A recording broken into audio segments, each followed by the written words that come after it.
Zach Gelb, does John Harbaugh immediately make the Dolphins multiple games better? Mike McDaniel ends the season 7-10. If John Harbaugh was the head coach of the Dolphins this past season, what's their final record? They'd probably be 9-8.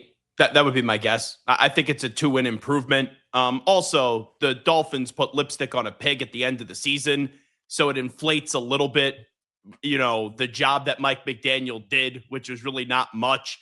It felt like you were watching for most of the year a team that was going to win, 5, 6, maybe even 7 games at most. So I think Harbaugh would bring professionalism to this organization that's going to have to go through a big rebuild, and he would be a face of the organization and a leader of a franchise. So if the Dolphins could get him, yes, I would have fired Mike McDaniel even if John Harbaugh didn't become available, but I would absolutely fire him if you could go get him. To that point, though, because we were talking about this earlier, Gil, do you fire Mike McDaniel without knowing Harbaugh's coming? Or you might mess up the Harbaugh thing with not firing Mike McDaniel. It's like, it's a rock and a hard place situation. I'm with the thing of get rid of Mike McDaniel, we'll figure it out. But to let go of him now and you don't get Harbaugh, now you're back in this cycle of let's figure out the next great offensive coordinator that could be a good head coach. There's many reasons why Mike McDaniel should no longer have a job. But let's just be real here. If the Dolphins keep him, what are the chances when I'm doing this show in January of 2027 that we're sitting here saying, man, Mike McDaniel made a big improvement. The Dolphins need to keep him as the head coach? I think it's minuscule, extremely minuscule. So if it's just to keep him, and like, oh, well, you can't get somebody better. Well, can you really get someone that's really that worse with what is trans? And I get it. The guy took him to the playoffs twice. He hasn't been an unmitigated disaster. But where the current state of he is, well, you're keeping him to do what next year? I know turnarounds could happen very quickly in this league. Does anyone think the Miami Dolphins are going to the postseason next year? You'd be insane to say that, or you'd just be Hawk. Hawk raised his hand. Yes, it's Hawk. But yeah, to your point, to answer your question, to get the divorce without knowing the next step. I guess that's the fear of it. Put it this way: they're in couples therapy.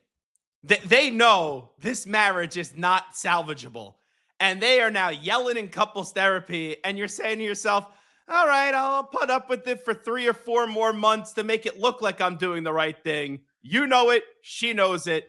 It's over. It's like the only one that doesn't know that is Stephen Ross for some reason.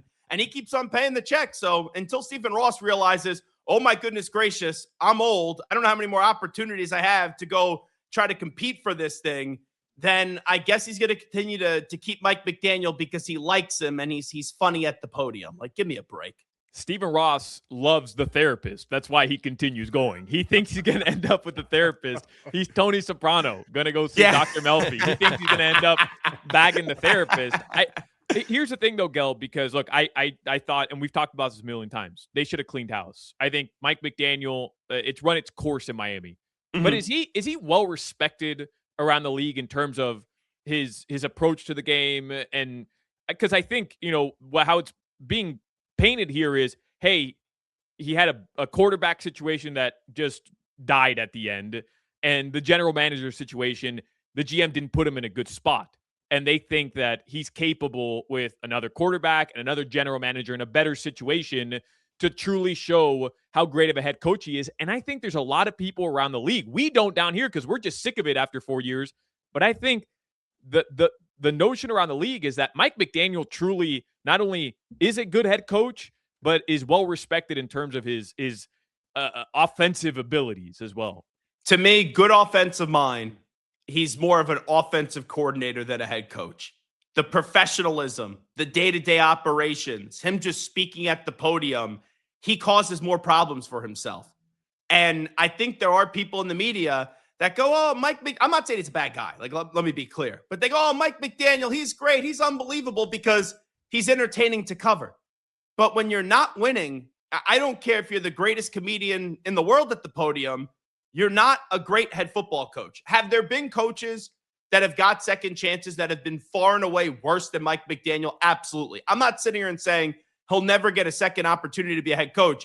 If I was running the team, though, if I was the owner, if I was the general manager, and if I'm having all these candidates out there, I'm saying to me, Mike McDaniel is just the guy I would consider to be an offensive coordinator, not a head coach for my organization. Rex Ryan is the example who comes to mind for me when you talk about guys entertaining at the podium, but when you're not winning, it's not cute or funny anymore. Yes, but to be fair, Rex did get to 2 AFC championship No. games I'm saying when it's working, it's the greatest thing, and you love him, and you wish every Buffalo. coach could be that way. And when it's going south, and it doesn't matter how much you have in your resume, when it's going south, that stuff just isn't cute anymore. But that's with anything. Look at it with Belichick, and I know that's to the ultimate extreme. Belichick was an a-hole at the podium, but he didn't want to talk to the media. Like earlier in his coaching days, he was friendlier with the media. When you win, though, you could be good. You could be an ass with the media. It doesn't matter as long as you're winning. Mike McDaniel, the tangents, and it's Napoleon Dynamite almost. I feel like I'm watching that movie when he's at the podium. That's the vibe that I get. And I sit there and I go, to the players, they like him. But do they really respect him? Like coaching right now is you have to be a player's coach. The my way or the highway guy anymore doesn't really work, but you can't be a doormat. Like Mike Vrabel in New England, he's not a pushover, but he's hugging his players after the game. He's player friendly. And then when he speaks, it's okay. That's the boss in the room. That's the guy that's laying down the law. And when Mike McDaniel speaks, I kind of feel like some of those guys in the locker room kind of think he's the court jester. It's funny, Gil, because we speak about this like McDaniel's not the head coach anymore. We're throwing him in with the Arizonas and the Atlantas and all that because of Hawk said a number of people just want him gone. We don't need a head coach. Just hire some coordinators and we'll figure this thing out. But when you see the odds on where Harbaugh is going, the Dolphins are below Atlanta, Arizona, which is puzzling to me. I don't see something great in Arizona to be there, but in the odds, they were below Arizona. Is Miami worse than any other job that could become available out there? Because the damn Browns, going to Cleveland's better than coming down here. It sounds crazy. And the favorites, by the way, is in New York, where you are, the Giants. Yeah, and I think Harbaugh could be the next coach of the Giants. It wouldn't surprise me if Brady gets him with the Raiders, just to throw two destinations out there. You look at the Dolphins, though. Tyreek Hill, does anyone want to put up with him? And he's coming off the injury. You look at Jalen Waddle. It seems like it's probably better to just get the draft picks for him now. And he's a very good young football player. Devon Achane, very good young football player. Like, other than that, what do they really got? Like, you got Tua, who maybe he's going to be here next year. And I think he would because of the money, or maybe they just pull the rug out underneath him. I was reading some stuff over the weekend and they just bite the bullet, but that contract situation is a disaster. So you don't got a quarterback. You're in a division where there's two elite quarterbacks or guys that, Allen's obviously elite. Drake May is looking like he's going to be the MVP of the league this year. It's either going to be him or Stafford. So it's only one of 32 jobs, but still with that being said, if it means you get Chris Shula, if you get Kubiak, these guys are unknowns. I don't know how they're going to be from going from offensive and defensive coordinators as head coach, but I already know what Mike McDaniel is. And I would rather roll the dice and try something different when the Dolphins are heading back to one of these plans once again, where first year it's a wash, second year it's okay, make an improvement, and then third year go compete for a playoff spot. What about Stefanski? Would you rather have Stefanski over McDaniel? Oh, yeah. Stefanski in Cleveland won 2 Coach of the Year awards. In Cleveland. I'd rather have Stefanski. Do you think Tua, most people are of the belief down here, certainly the people who cover, that Tua's done with the Dolphins. They will pay him his money. He just can't come back. It's too fractured at this point. Do you believe Tua Tagovailoa could be a quality starting quarterback for another team in the NFL? For one season, yes. For multiple seasons, and do I think that he's going to go find a 3-4 year run straight of success? No. Whether it's the injuries or just the inconsistencies that we've seen. And that's why after last year, when he got through the season healthy, I said it with you guys before the start of this season. I go, you guys aren't going to like to hear it. And Dolphins fans are going to call me an idiot and a moron and a dope. And, it's a national media member, blah, blah, blah. But I go, now let's see if he could do it for back-to-back seasons. And he wasn't able to do it this season. So I just think, can he play to a top 10 level where one year you're looking at him and you go, statistically, he's a top 10 quarterback in the league for one season. Yes. But then the next year, I'm expecting him to get hurt or just to be wildly inconsistent, when on the deep ball shots and not ending up being the player that we thought he was going to be coming at Alabama. It would be so Dolphins, though, if next year, like the Colts sign him, he plays half his games in a dome, and he's back to being the leading passer in the NFL. It would literally be the most Dolphins thing. Gelb, who the hell do you like to come to go to the Super Bowl, to win the Super Bowl? I don't know. Who the hell do you trust in the playoffs right now? Because Hawk and I were trying to figure this out. Like, I mean, I'm sitting here in the AFC, and I'm saying, Josh Allen, like, you better get through the AFC. If you would have asked me this question 3-4 weeks ago, I'd be like, maybe the Bills and the Rams. Neither of them won their division. The Rams finished in what? They're the fifth seed. They're the fifth seed. So second place in the division. If they didn't win last weekend, Carolina, though, they got lucky. They're going to play Carolina. Yeah. They're going to run through that game. Well, they lost to Carolina earlier this year, and I do agree with you. I do think the Rams are going to win. But remember a few years ago when it was more than a few years ago now, it was the Saints and the Seahawks, and it was the beast mode game, and everyone's like, oh, the Seahawks don't belong, and they ended up winning. So you have a home playoff game. Who knows? I do agree that it's the Rams. If Josh, put it this way, there's no more pressure on any head coach or quarterback in the postseason this year than Sean McDermott and Josh Allen. You don't got Lamar, who you've already beat twice in the postseason. You don't got your kryptonite in the Kansas City Chiefs. Joe Burrow, who you lost to at home, where they embarrassed you 1 year, aren't in it. And if you let the Patriots, which I would love to see it, let me be clear, but if you allow the Patriots to go to the Super Bowl, or the Broncos with Bo Nix and Sean Payton to go to the Super Bowl, and you can't find a way to get the job done, as great as Josh Allen is, and you could argue he's the best quarterback in football, you then sit there and you go, well, is this organization ever going to get one after all the heartbreak that they've suffered through during the last 5 seasons? I thought you were trying to, because we know you're a Patriots fan. I thought you were trying not to say the Patriots because we would call you a homer.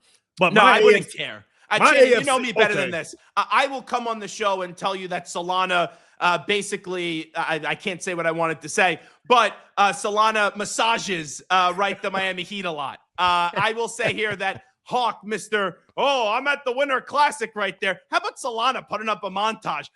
Any photos from that game, Solana? Did you even stay for more than 5 minutes, by the way? So I think here's the thing. I believe in this football team. I think this football team is really good. But then, like, just in my brain, a little voice goes off and they go, Zach, does it really happen this quickly that you guys become this great again? They could get there. The AFC is weak this year. The NFC is extremely inconsistent. So can they get there? Yes, but I still have a tough time envisioning that they're going to win the Super Bowl this year. I hate it too. There's no way you go from Brady to another MVP, but you did. There's no way Mike Vrabel comes in between. Now we had to suffer through Mac Jones and what a long, terrible we did make era the playoffs that one year. We could relate to you. We lost to Buffalo, like in Buffalo. We get it. Hey, don't hate on Mac Jones. That might be our QB1 next year. That's my guy, bro. Go get him. Go get him. But I got the Pats. Jaguars I don't believe in, which they're hot right now, but I actually got the Pats Rams going. I think the Rams turning around, but yeah, the Pats, man, I'm not. It's almost like you want yourself not to think they're that good for some crazy reason. That's why I think I'm sitting in there. But to your point, like, all right, you're taking the Patriots, and I'll spin this into a Dolphins point. We're sitting here saying, oh, like Mike McDaniel, can they do any better? Like the Patriots hired Gerard Mayo. He was there for 1 season. Now, obviously, they knew they were going to get Mike Vrabel, but they got rid of a coach after 1 season where, like, let's be real. Was Gerard Mayo ever going to be a good coach in New England? Probably not.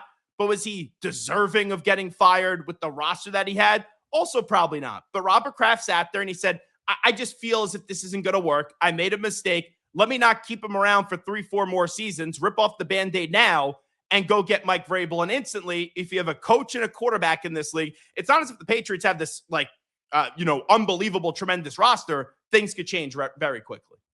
Real quick, because we're out of time. Tomorrow. Fiesta Bowl. You're going with the Canes? So who do you have as your matchup in the national championship? Not so fast, my friends. I'm taking Ole Miss, actually. What? No. Yeah. Wow. I hate to do it that way, but you set it up so I could be a little Lee Corso-like. I just trust Trinidad Chambliss. I've been in love with Ole Miss all throughout. You watched UM and Ohio State? Yeah. Did you watch Ole Miss in Georgia? Did you watch UM and Texas A&M? Yeah, I understand. Well, Texas A&M, that was not the Did you watch UM and Notre Dame? Back in August? The battle in the trenches is where Miami is elite. There's no doubt about it. And I think these two teams are so close. Kejuan Lacey's a heck of a running back, but I just look at it, Chambliss versus Beck. That's how I'm going to dumb this thing down. I just trust Chambliss more than I do Carson Beck right now. So I take Ole Miss in a slight victory over the Canes, and it pains me, because my dear friend Mario Cristobal is the coach of the Miami Hurricanes. It pains me. Man, doesn't sound like it, does it? Doesn't sound like it pains him at all. I texted him and his one of his best men at his wedding right after the game as the ball was dropped. Congratulations, coach. Blah blah. Like I will like to see Miami win, but you asked me for an unbiased take, something Solana's incapable of, and I'm just telling you I like to go with Ole Miss here. How dare you? Zach Gelb, follow him on social media, ZachGelb. Zach Gelb. We'll talk to you next week, Bam Adebayo do the other night, by the way? Just one. Last night, you mean? 7 points, but 7 quality points. Oh, yeah. Clutch. Yeah. 7. See you, Gelby. Bam, bam, bam, bam. Later, See you, guys. Gelb.